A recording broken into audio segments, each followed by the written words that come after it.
بتشكر لحضرتك وللتشير بيرسونز. نبدا على طول عشان التايم. فاحنا بنتكلم على الكرونيك ريفراكتوري كوف. هو احنا اخترنا الموضوع ده لانه حاجه بتتاتش الكلينيكال براكتس. ماشي فين يا عم كيورا؟ ما تحط يا عم مينا، ما يلا يا عم مينا. اوكي، ده البري تيست كده على المحاضره. كم سؤال؟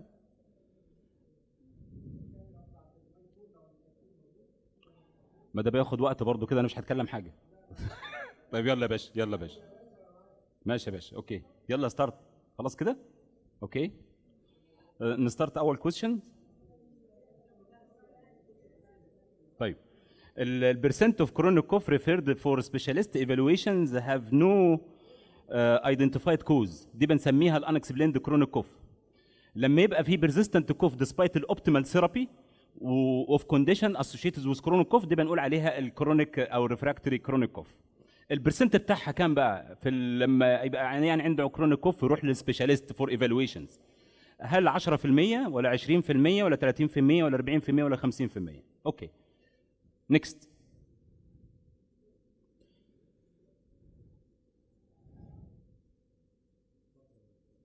طيب ماشي اوكي. نيكست كويستشن. احنا بعد المحاضره هنشوف بقى الاجابات بتاعتنا اخبارها ايه. طيب the most common pulmonary cause of chronic cough in non-smoker with normal chest X-ray and spirometry. واحد normal chest X-ray وسبيرومتري وعنده chronic cough. the most common هل النون ازماتيك eosinophilic bronchitis ولا الابر اير واي كوف سندروم ولا الجيرد ولا الكوف فاريانت ازمه ولا الادفيرس ايفنتس او الادفيرس افكت اوف الاي سي انهبيتور؟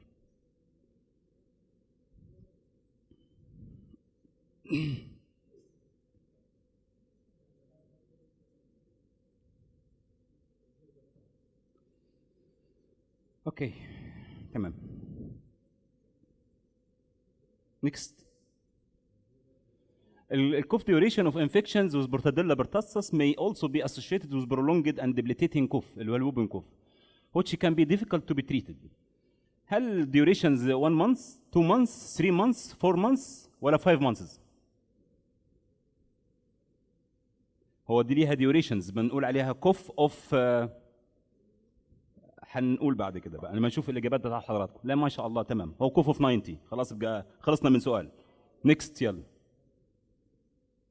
ما خلاص بقى، ما احنا ما جاوبنا. اوكي طيب the only approved guideline for neuromodulators treatments for chronic refractory cough is هل الاي تي اس ولا الاي سي سي بي ولا الاي ار اس ولا البي تي اس ولا الجابانيز ريسبيراتوري سوسايتي؟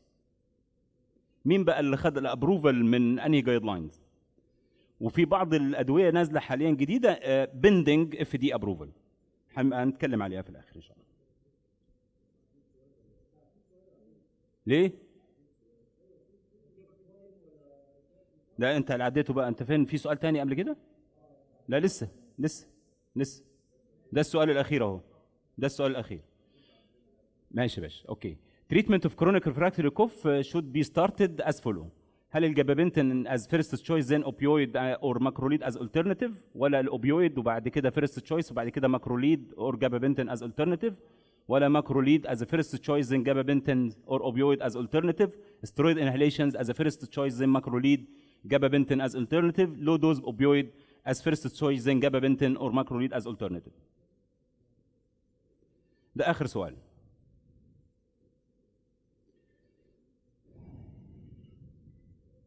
معلش. اوكي خلاص وي كان ستارت.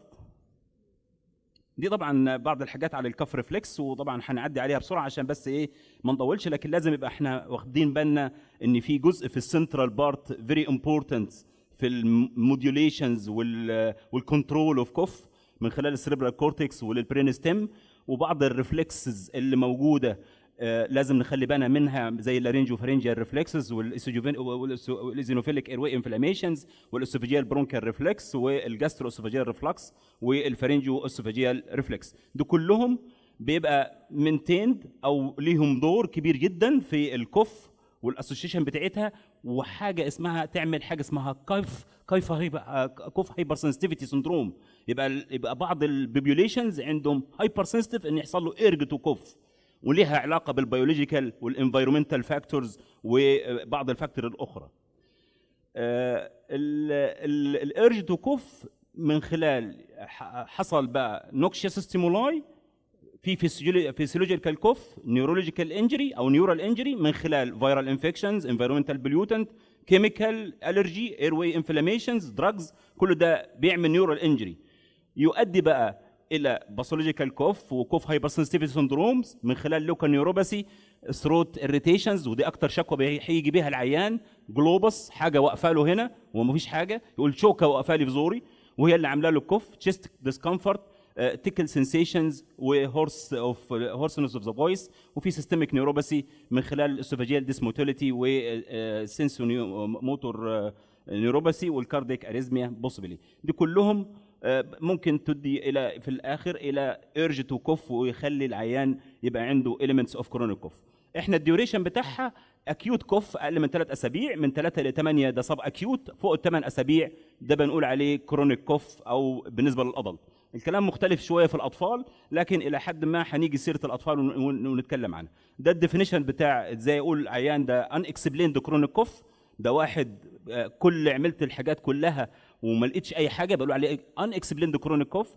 الريفراكتوري ده عنده كوز وعالجته وما زال العيان بيكح، زي واحد انترستيشال مثلا، وده فيري كومن، ده 60 ل 80% من الحالات انترستيشال عنده كوف وهي الحاجه الوحيده اللي مزعجه للعيان وانا مش عارف لها حل.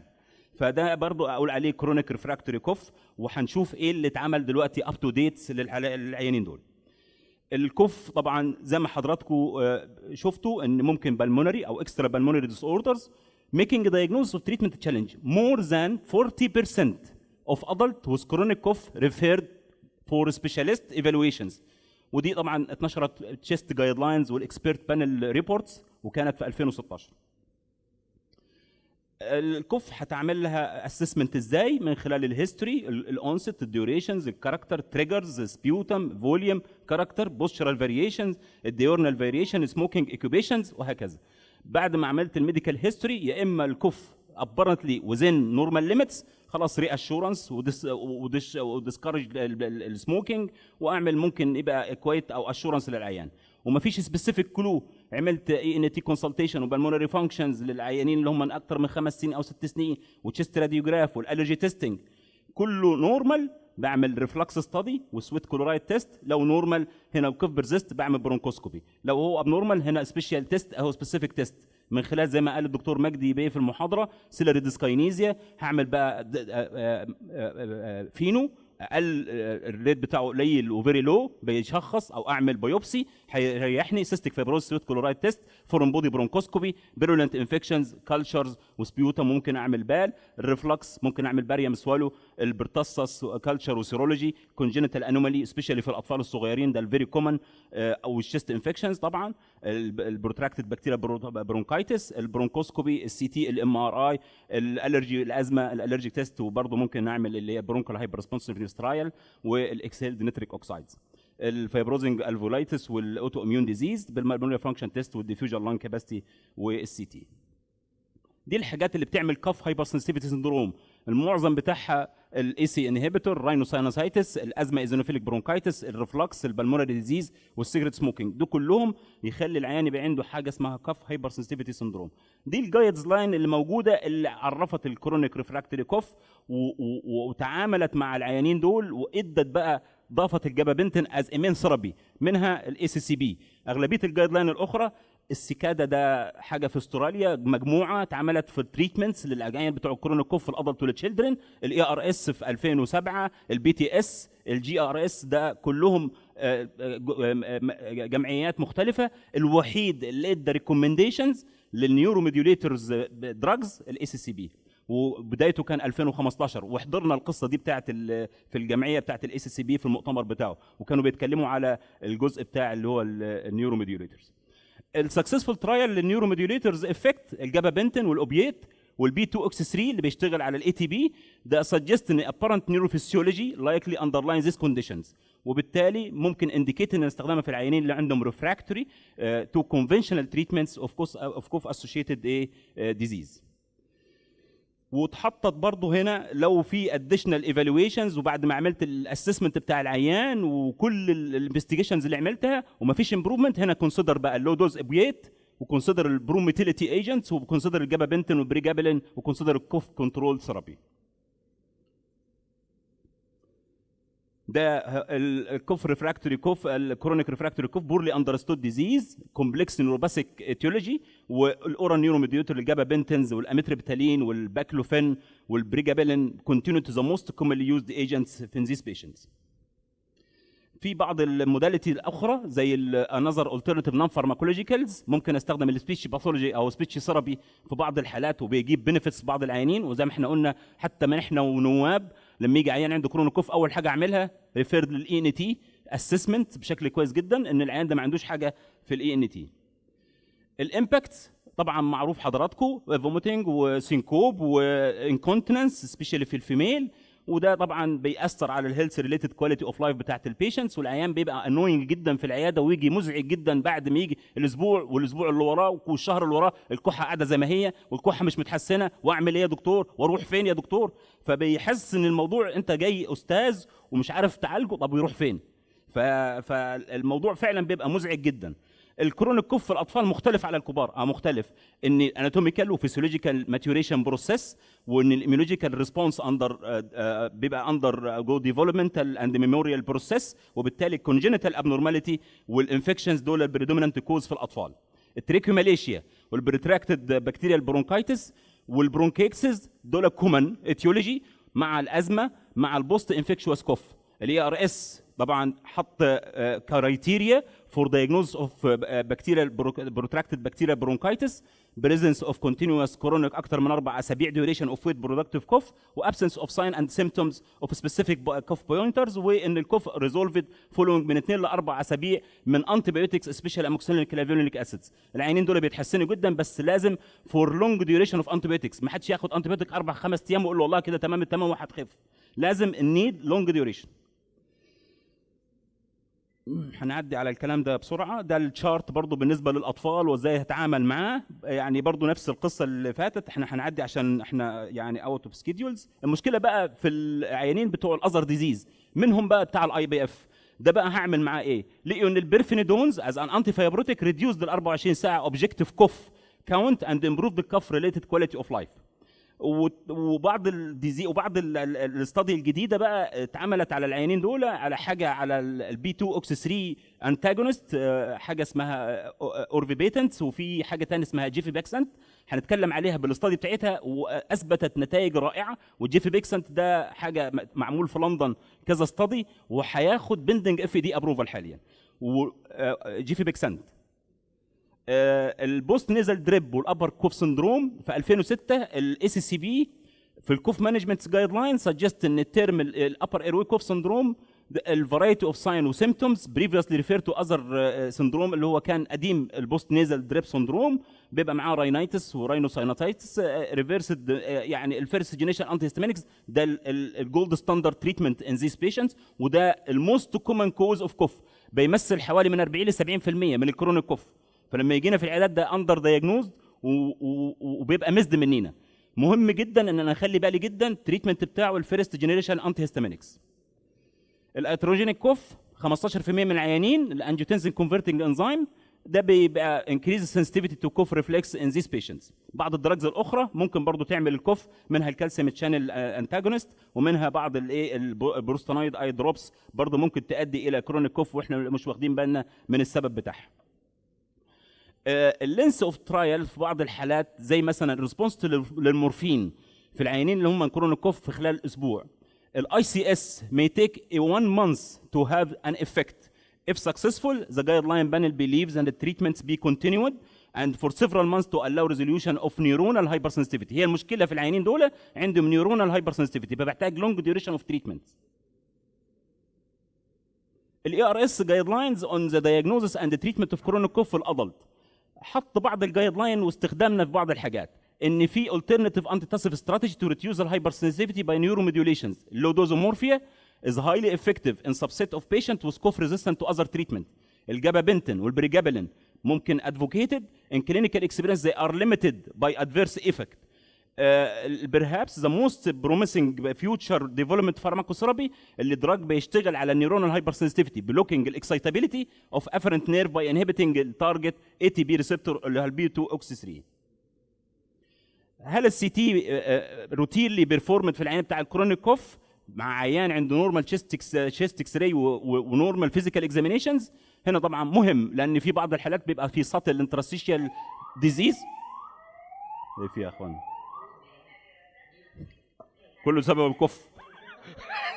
اوكي، فالهاي ريزوليوشن سي تي هنا بيبقى احيانا سطل انترستيشيال ديزيز اقدر اعرفها من خلال السي تي، فبالتالي مهم جدا ان انا يعني ادد اون في التشخيص، لكن بنخلي بالنا جدا من الريسك اوف كانسر. لكن في بعض السيرفي اتعمل في يو اس اي ان النسبه 4100 حاله ان ديفلوب كانسر من 7 مليون كيس اوف سي تي. الفينو والبلاد ايزينوفيل تو بي يوز تو بريدكت التريتمنت ريسبونس تو كورتيكوستيرويد والانتي ليكوتراينز. طبعا في نيد تو كونفينينت وبراكتيكال تيست عشان اشوف الانتي انفلاماتوري تريتمنت ريسبونس للعينين دول، وطبعا مهم جدا تو كنترول ان العين دول اتحسنوا ولا ما اتحسنوش، واشوف الماركر بتاع الانفلاميشن فيهم. الانتي ازماتكس دراجز هل بيوزد في العينين بتوع الكرونيك كوف؟ في شورت تيرم اي سي اس ترايل من 2 ل 4 اسابيع في الادلت وذ كرونيك كوف، ده كونديشنال ريكومنديشنز ولو كواليتي اوف ايفيدنس. ممكن شورت تيرم انتي ليكوتراينز برضه من 2 ل 4 اسابيع في الادلت في كرونيك كوف بارتيكولار انزوسوس ازماتيك كوف، وبالتالي ممكن يبقى يفيد جدا جدا ايفن حتى في الكوف ايكوفالنت ازمه او كوف فاريانت ازمه بيجيب ريسبونس كويس جدا، وفي الاطفال برضه بيجيب ريسبونس كويس. الوقت خلص؟ طيب معلش. طيب هنا بقى الكويشنز، هل الانتي اسيدز دراجز البي بي اي والاتش 2 انتاجونست بي يوزد ان تريتمنت اوف بيشنتس وذ كرونيك كوف؟ الريكومنديشن كونديشنال ولو كواليتي ان انا استخدمهم روتين، لكن هيبقوا بنفيت لو العيان عنده ايفيدنس اوف ريفلكس، عنده ايفيدنس اوف يعني جي اي تي بروبلم. الدراجز بروموتيليتي اكتيفيتي مفيش currently insufficient evidence to recommend the routine use of macrolide therapy in chronic cough. والبروموتيليتي دراجز برضو عليها كونتروفيرس انك انت تستخدمها از روتين الا لو عيان عنده فعلا ديسموتيليتي ديس اوردر او موتيليتي ديس اوردرز. الكوف نيوروميدولاتوري ايجنتس البريجابلين والجابابنتنز هنا سترونج ريكومنديشنز ومودريت وكواليتي ايفيدنس، وبنسجست الترايل بتاعت الجابابنتين والبريجابلين في الادلت وذ كرونيك ريفراكتوري كاف كونترا انديكيتد في الاطفال، مفيش اي ريكومنديشن ليها. المشكله كلها في العيانين دول ان ممكن يعمل نوع من السيديشنز في العيانين دول لما استخدمه بدوز عاليه شويه، فبيعمل انهبيشنز بقى مش للكف كمان لكل السيليا، وممكن يدخل عيان في اسبيريشن. فدي البروبلمز بتاعت اللي هي الحاجات اللي هي نيورومودوليتري افكت او نيورومودوليتري ايجنتس. النون فارماكولوجيكال ثيرابي الكوف كنترولز والحاجات اللي هي بتاعت السبيتش فيها كونديشنال ريكومنديشنز ومودريت كواليتي اوف ايفيدنس. الانتيبيوتكس فور كرونيك كوف في التشيلدرن طبعا ده موجود وشغال في البروتراكتد بكتيريال برونكايتس في العيانين الاطفال الصغيرين. زي الناس سبيسيفيك كوف سبريشنز، انا بعمل سبريشن للكوف فبدخل عيان في الريسك اوف ديستوسيا اللي هي بيبقى اسبيريشنز، وتبقى ريسك كبير جدا بالذات في الناس الالدرلي واللي عندهم نيورولوجيكال ديزيز، ما يفضلش استخدام هذه النيورومودوليتري دراجز في العينين دول.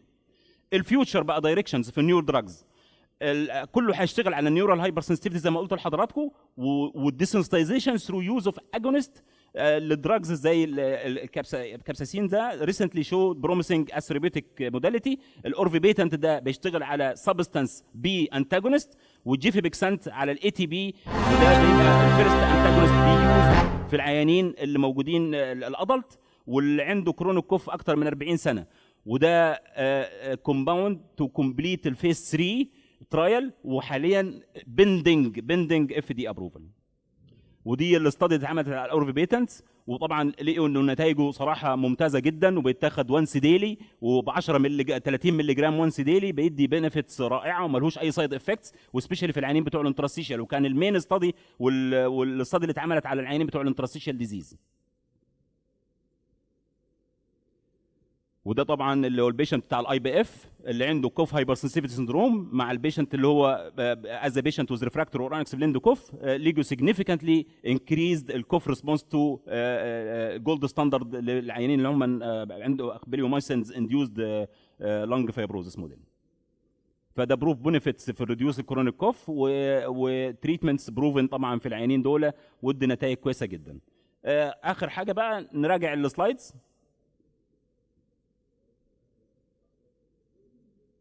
ما خلاص احنا حطيناهم بقى، خلينا نمشي. خلاص بقى انا اجاوبهم بقى. اول تيست احنا قلنا ان في 2016 اتعملت استادي ولقوا من الاي سي بي ان 40% من العيانين اللي هم الريفيرد للسبيشاليست من اللي عندهم كرونيك كوف از ريفراكتوري او انكسبليند كرونيك كوف، فهو 40% من العيانين. الموست كومن بالمونري كوز اوف كرونيك كوف ان نون سموكرز وذ نورمال تشيست اكس راي الابر اير واي كوف سندروم مش الجيرد. فالابر اير واي كوف سندروم ده مزد وبيبقى دايما ما حدش بياخد باله منه، فمهم جدا نخلي بقى نسبته كبيره من 40 ل 70% من الحالات. الكوف ديوريشنز زي ما انت قلت لحضرتك، الكوف اوف 90 ده العيان بتاع الوبن كوف، ونخلي بالنا جدا منها. لما يجي العيان واقول له انت تخلي بالك ابنك الكوف بتقعد 90 يوم او 3 شهور، هو هيهدى ويرتاح ما يقعدش يلفلف كتير. التريتمنت اوف كورونيك كوف شود بي ستارتد از، لان احنا اتكلمنا في كلام على ان انا استخدم جابابنتين في الاول او استخدم لو دوز اوبيويد. فاللو دوز اوبيويد الاستادي اللي اتعملت جابت بنفيت كويسه جدا، بس ما استخدمش بهاي دوز. يبقى اللو دوز اوبيويد از فيرست توش زين جابابنتين اور ماكروليد از الترناتيف. فالمهم ان انا استخدم اللو دوز اوبيويد او جابابنتين، ده اللي هو التريتمنت اللي مظبوط از اد اون ثيرابي، ونستخدمه في العيانين اللي عندهم كرونيك ريفراكتوري كوف. الجايد لاينز الوحيد اللي ابروفد في النيورو ميديوليتور افكت دراجز اللي هو الاي سي بي. ثانك يو.